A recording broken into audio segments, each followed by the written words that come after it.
얼마 전 식당을 가서 사람들과 함께 식탁에 앉았어요. 메뉴를 정해놓고 오다를 하고 이제 음식이 나오기를 기다리게 되는데 식탁에 한 주제에 대한 이야기가 나왔는데 지금 저 식당 옆에 있는 꽃이 생화냐 조화냐는 이야기가 나왔습니다. 몇몇 사람은 생화라고 이야기를 하고 몇몇 사람은 조화다. 어떻게 요즘 식당에 생화를 갖다 놓느냐. 그러니까 그러면 내기를 하자. 밥 먹고 나서 커피 내기를 하자고 그랬어요. 그러니까 한 사람이 일어서서 꽃 옆으로 갔습니다. 만져보고 오면서 오늘 누가 커피 쏴야 된다고. 그런데 그 꽃은 생화가 아니라 조화였습니다. 이렇게 사람을 눈을 속일 만큼 아름답고 그럴싸해도 죽은 꽃에서는 향기가 나지 않습니다. 아무리 아름다워도 향기가 나지 아니하고 그리고 거기에 꽃에는 생기가 없습니다. 아무리 아름답게 만들어놔도 죽은 꽃에서는 가슴이 움직이지 않습니다. 아무런 감동을 주지 못합니다. 여러분, 신앙도 마찬가지입니다. 우리 신앙인, 그리스도인, 외모나 말에는 믿음이 있는 것처럼 말도 할 때도 거룩하게 이야기하고 믿습니다를 이야기해도 그 내면에 살아계신 하나님에 대한 실제적인 믿음이 없다고 한다면 그것은 아무런 능력을 발휘할 수가 없습니다. 그 죽은 믿음에는 감동도 없습니다. 그리고 어떤 영향력도 끼칠 수가 없습니다. 여러분, 성경의 제일 마지막 성경 요한계시록 2장 3장에 기록된 그 내용은 아시아 7교회에 대한 마지막 때 이루어질 일들을 통해서 하나님께서 하신 말씀이 되게 되는데 거기 가운데 4대 교회가 나옵니다. 5대 교회 밑에가 아니에요. 4대 교회가 나와요.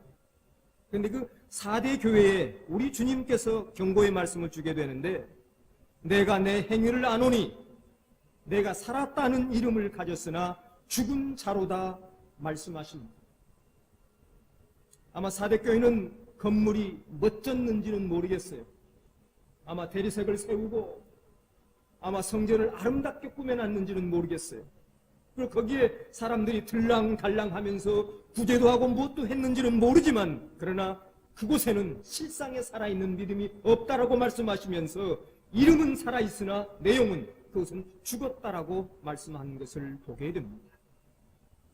성도님, 이 시간 저 자신과 함께 저와 여러분의 신앙들을 한번 믿음을 점검해 보았으면 합니다. 나의 믿음은 살아있는 영향력을 끼칠 수 있는 역동적인 믿음인가? 아니면 죽은 믿음인가? 이름만 있는 30년 믿었습니다, 20년 믿었습니다라고 하는 이런 횟수만을 갖고 있는 믿음인지 한번 돌아볼 수 있기를 원합니다. 자, 오늘 본문은 말 잘하고 겉으로 볼 때에는 산자처럼 보이지만 그 속 내면은 죽은 자인 사람이 등장하게 되는데 바로 그 사람이 오늘 성경에서는 사두개인이라고 이야기합니다. 예수님 당시에 종교적인 분파가 세 부류가 있게 되는데 하나는 우리가 잘 이야기하는 바리새인이에요. 바리새파. 그들은 구약의 율법을 고수하는 철저한 보수주의 신앙들입니다. 율법을 지켜야 돼. 율법을 지켜야 돼 하면서 율법을 따라 살았던 사람들. 그 다음에 SNF라고 하는 경건주의자들. 다시 말하면 세상의 타락을 거부하고 그대들이 하나의 공동체를 이루가 동굴에 들어가서 은둔 생활을 하면서 경건을 지켜갔던 이 경건주의자들. 그리고 오늘 본문에 나와 있는 사두개인이 있었는데 그들은 사두개인은 모세 오경만을 믿으면서 세속의 권력에 함께 이루어져서 적당히 타협하며 살아가는 현실주의자들이었습니다. 사두개인들의 논리는 하나님을 잘 믿으면 이 땅에서도 잘 살아야 된다. 이걸 부정하자는 이야기가 아닙니다. 그래서 그들은 정치권과 결탁하여 종교 정치를 시작했습니다. 그 당시에 대제사장 그리고 제사장들 그리고 그 당시에 산헤드린 공회원 가운데 많은 사람들이 사두개인들이 대제사장이요 제사장이요 공회원들이 되었던 것을 보면 우리가 알 수가 있습니다. 그들은 지금 이곳 자기가 살고 있는 현실 세계가 좋기 때문에 대제사장이요 제사장이요 공회원 국회의원쯤 되는 그런 권력을 누릴 수 있는 사람이기 때문에 현실 세계가 좋습니다. 말이 현실로 바뀔 수 있는 능력과 권세를 갖고 있는 사람입니다. 그래서 사후 세계에 대해서는 관심이 없어요. 부활을 믿지 않습니다. 부활과 사후 세계를 인정하지 않게 되면 하나님의 심판도 인정하지 않기 때문에 그들은 부활이라고 하는 것이 부담이 되는 거예요. 그래서 자기의 신앙을 확립하기 위해서는 합리화하기 위해서는 부활도 내세도 그리고 심판도 그리고 천사도 없다라고 이야기했습니다. 그런데 이 땅에 오신 주님께서는 그들의 편에 서지 아니하시고 우리 주님은 부활을 말씀하세요. 요한복음 11장에서도 말씀한 것처럼 나는 부활이요 생명이니 나를 믿는 자는 죽어도 살겠고 살아서 나를 믿는 자는 영원히 죽지 아니하리니 이것을 내가 믿는 자. 우리 주님은 그리고 죽었던 나사로를 살려내기도 하셨습니다. 그런데 이 사두개인들은 이 땅의 삶보다 하나님의 나라의 소망을 두는 것이 아니라 그들은 하나님의 나라의 소망이 아니라 현실에 만족하며 이것이 하나님을 잘 믿는 것, 부를 누리는 것이 잘 믿는다고 생각했습니다. 그러나 우리 주님 계속 말씀하십니다. 마태복음 6장을 보게 되면 너희를 위하여 보물을 땅에 쌓아두지 말라. 오직 너희는 위하여 보물을 하늘에 쌓아두라고 말씀하십니다. 요한복음 5장 29절에서도 선을 행하는 자는 생명의 부활로 그리고 악을 행하는 자는 심판의 부활로 나오리라 말씀하십니다. 이 사두개인들은 세상의 권력자들과 적당히 타협해서 지금 이 땅에서 잘 먹고 잘 살고 하는 것이 이것이 그들의 삶의 존재였는데 우리 주님이 오셔서 그들의 그 합리화된 이야기를 거부하면서 부활을 이야기하고 천사를 이야기하고 내세를 이야기하게 될 때에 이 주님이 그들에게는 가시적인 존재가 되었습니다. 그래서 예수님을 함정에 빠뜨리기 위해서 오늘 어떻게 하면 부활을 부정할까? 어떻게 하면 부활이 없다고 할까 생각하면서 그들이 머리를 맞대고 짜낸 그 아이디어가 오늘 본문에 나와 있는 거예요.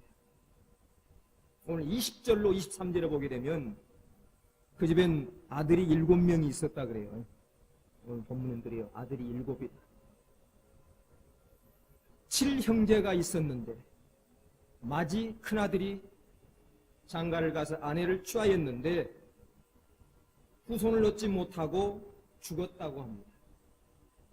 둘째도 그 여자를 취하였는데 상속자가 없이 둘째도 죽었다는 거예요.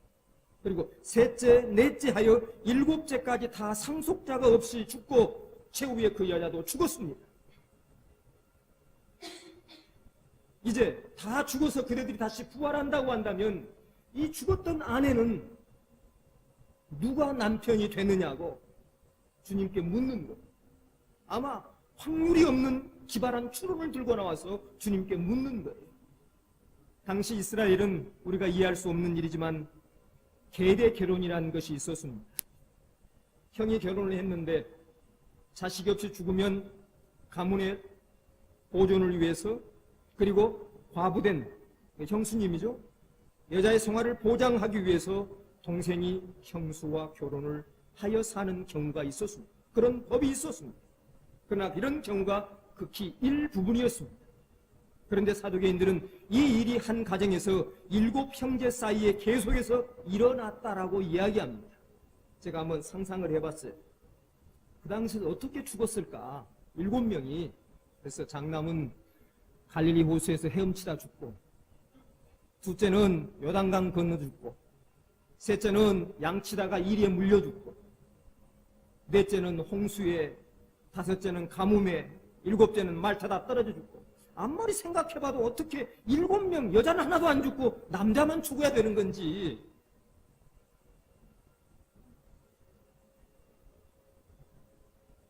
자,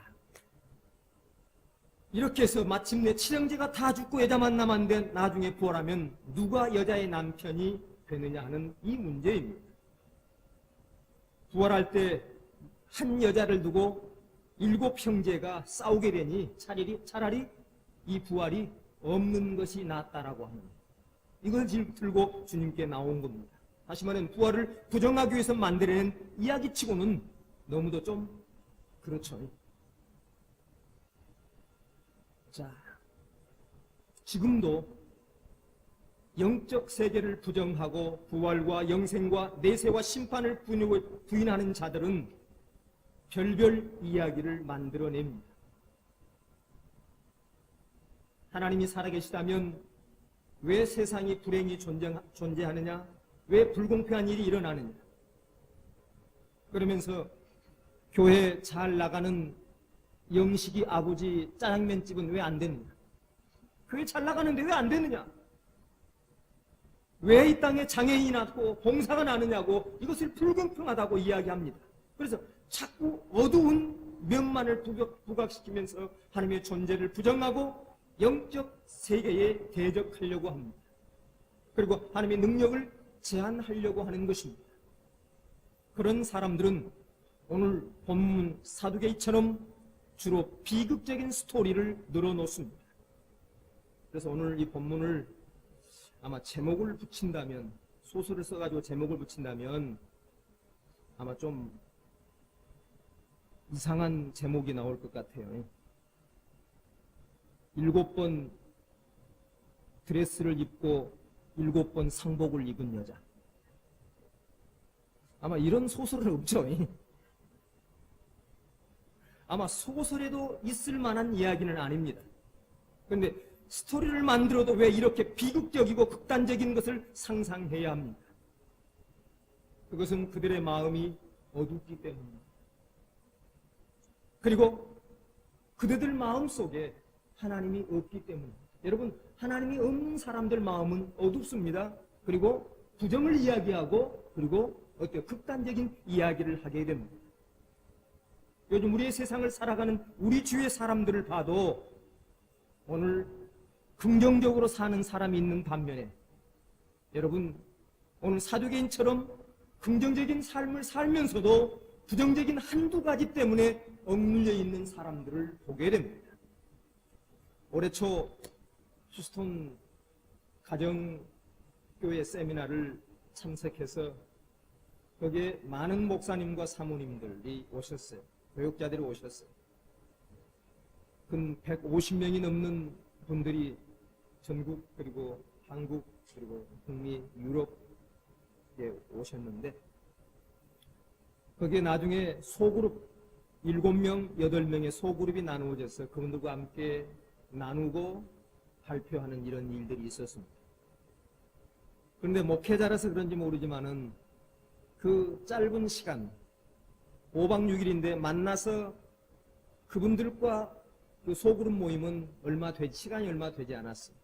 그런데 너무도 자기의 문제들을 내려놓는데, 솔직하게 내려놓는다는데 진짜 저도 감동을 받았어요.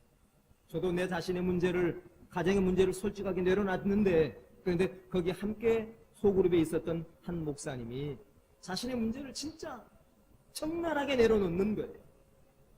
지금 미국에서 개척을 하신 목사님이신데, 전라도 섬이 자기 고향이라고 그래요. 근데 자기가 어렸을 때에 아버님이 돌아가셨다는 거예요. 그런데 자기 어머님이 자기 혼자를 키울 수 있는 섬 생활은 그 당시에 이렇게 이야기를 하더라고요. 과부된 여인이 그 섬에서 살 수 있는 길은 어느 그 섬에 위기되는 사람의 첩이 되어야만이 자녀를 자기의 생계를 유지해가고 수많은 남정들로부터서 자기를 보호할 수 있기 때문에 그 보호막으로 그 위기되는 섬에 위기되는 한 남자의 첩이 되어야만이 가능하다는 겁니다. 그렇지 않으면 그 섬에 많은 남정대들이 가만 놔두지 않는다는 거예요. 그래서 자기 어머니가 주조장집 사장님, 그러니까 섬의 주조장집 사장님을 어때요? 남편으로 해서 첩으로 들어갔다는 거예요. 그런데 자기보다 더 몇 살 더 많이 먹은 그 본 마누라에 난 아들이 있었는데 그 형이, 배다른 형이 그렇게 때린다는 거예요. 자기를 시도 때도 없이 때린다는 거예요. 커서 자기도 힘이 생겨서 중학생이 됐는데 되돌아봐도 힘으로 안 되더라는 거예요. 화나서 죽기를 각오하고 뛰어들었지만 더 떡살나게 맞고, 고등학교도 그렇고 계속 맞고만 자랐다는. 그래서 마음속에 분노가 있어서 형을 죽이겠다고 마음을 먹었다는 거예요. 언젠간 내 형을 죽이겠다. 그랬는데 고등학교를 졸업하고 이 친구가 군대를 갔는데 공수부대를 지원해서 공수부대를 간 거예요. 그래서 훈련을 받고 이제 등치도 커졌고 힘도 생겼어요. 공수부대 첫 휴가를 나와서 형한테 도전장을 내러 그 섬을 찾아가는 거지.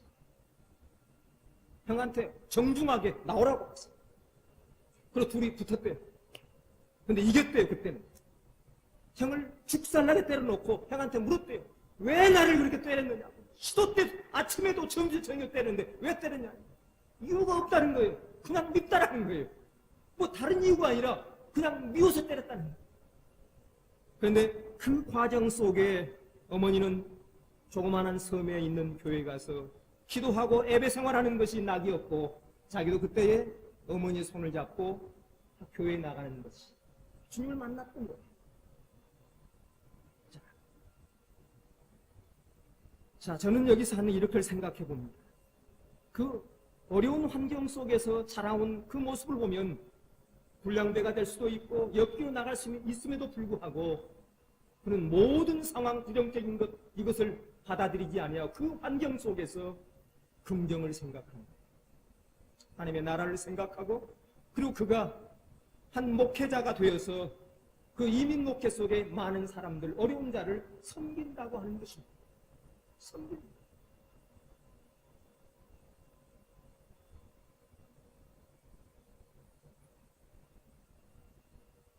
예수 그리스도를 만나지 못한 사람, 그 사람들은 삶의 스토리를 써가는 데에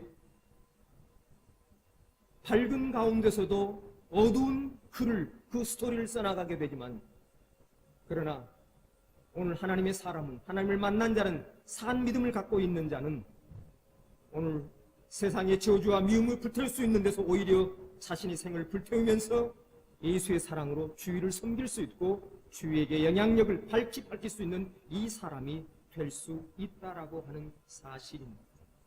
그런데 왜 이 땅에 많은 사람들이 어두운 스토리를 써가냐는 거예요. 나는 안 된다, 나는 못해라고 하는 이 왜 어두운 스토리를 써가냐는 거예요. 그것은 그들 마음속에 하나님이 없기 때문이라고 하는 사실입니다. 그 마음속에 말은 하나님을 믿는다고 하지만 실제로는 그 마음속에 하나님이 없습니다. 그래서 지극히 허무하고 염세적인 시각을 가지고 세상을 바라보니까 그렇게 슬프고 비극적이고 극단적인 스토리를 오늘 이 사두개인처럼 만들어낸다라고 하는 것입니다. 그는 어차피 세상이 이처럼 비극과 우연으로 가득 차 있으니 이 땅에서 누릴 만큼 누리고 먹을 만큼 먹고 즐길 만큼 즐기자. 이것이 그들의 신앙관이었습니다. 그러므로 그들은 부활도 영생도 믿지 않았기 때문에 지극히 현실주의자가 되어서 세상과 타협하며 적당히 신앙생활을 하게 되었다는 것입니다. 자, 그런데 오늘 2000년 전에 있었던 사두개인, 이것으로 끝나는 것이 아니라 오늘날 우리가 살아가고 있는 21세기 속에서도 현대판 사두개인들이 있다는 것입니다. 부활이나 하나님 나라, 상급, 그리고 마지막 때 있을 심판에 대해서는 별 관심이 없습니다. 성도님, 부활에 관심이 있으십니까? 하나님의 나라 그 넷에 대한 관심이 있으십니까? 그리고 하나님께서 수고한 자에게, 주의 이름으로 수고한 자에게 주실 그 상급을 믿습니다. 그런데 이 땅에 살면서 주님의 이름을 부릅니다. 그러나 내 자녀 공부 잘하고 내 남편 사업 잘 되고 가족 건강하고 잘 먹고 이것만 더 바랄 것 없이 이것만이 기도 제목이에요. 이것은 마치 저희 어머님들, 할머님들이 바위 밑에서 산신령의 큰 나무 밑에서 빌 때에 저는 그걸 들었습니다. 왜 손을 비빈지는 모르겠어요.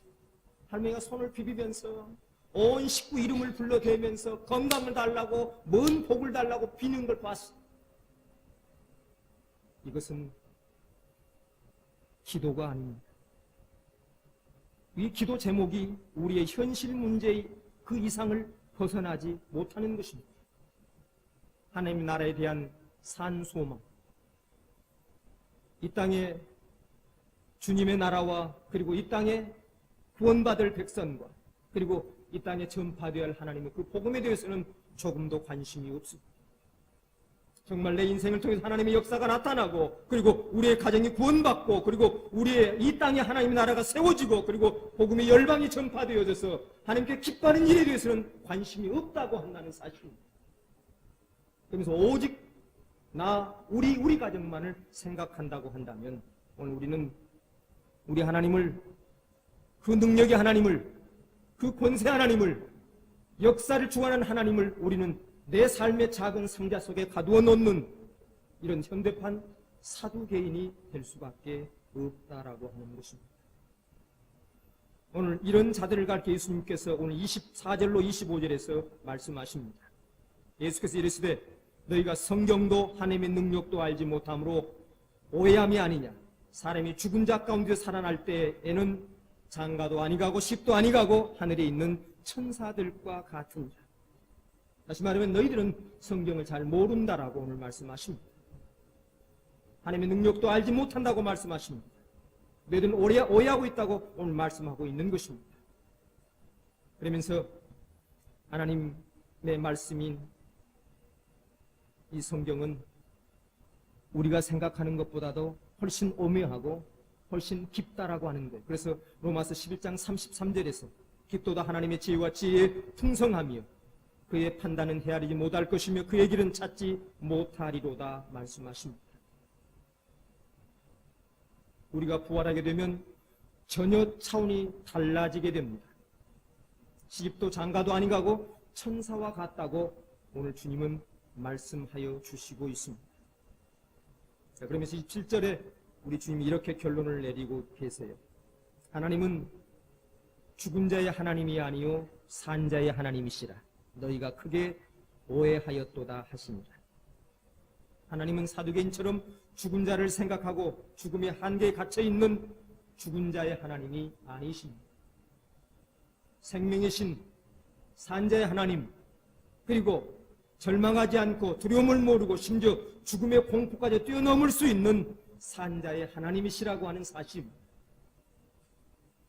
사도 바울이 로마의 감옥에서 순교당하기 전에 쓴 디모데후서 4장 6절로 8절 말씀에서 그는 이렇게 고백하고 있습니다. 떠날 시각이 가까웠도다. 오늘 공동번역입니다. 나는 선한 싸움을 싸우고 나의 달려갈 길을 마치고 믿음을 지켰으니 이제 후로는 나를 위하여 의의 멸관이 예비되었으므로 주 곧 의로우신 재판장이 그날에 내게 주실 것이며 내게만 아니라 주의 나타나심을 사모하는 모든 자에게로다 말씀하십니다. 그는 지금 죽음 앞에 있으면서도 조금도 두려워하지 아니하고 선한 싸움을 싸우고 나의 달려갈 길을 마치고 믿음을 지켰다라고 오늘 고백하고 있습니다. 장차 나타날 영광스러운 모습으로 부활의 의의 면류관을 쓰고 주님과 함께 영생 복락을 누릴 걸 생각하게 될 때 그는 조금도 두려워하지 않았습니다. 그는 산 자의 하나님 그리고 살아 역사하시는 우리 주님을 온전히 신뢰하면서 주님께서 약속한 모든 말씀을 믿고 그는 거기에 모든 것을 내려놓았던 오늘 그는 믿음의 동역자들에게 편지를 보내고 독려하고 있습니다. 그는 정말 죽은 자가 아니라 산자 하나님 앞에서 당당한 모습으로 오늘 살아가는 모습이었습니다. 오늘 사랑하는 성도님, 오늘 우리의 삶 속에서도 눈앞에 어려움이 다가오든 어떤 풍파가 몰려오든 하나님께서 우리에게 약속한 말씀을 믿으십시다. 그리고 담대하게 나가십시다. 주님은 우리의 생각, 우리의 이상, 이것보다 훨씬 뛰어넘는 모든 것을 준비해 놓으시고 우리를 선한 길로 인도해 주시는 분이십니다. 약속된 내일이 우리에게 있습니다. 오늘 그 길을 오늘 산자의 하나님과 함께 오늘 달려갈 수 있는 귀한 모습이 있길 주님의 이름으로 축복합니다. 아멘.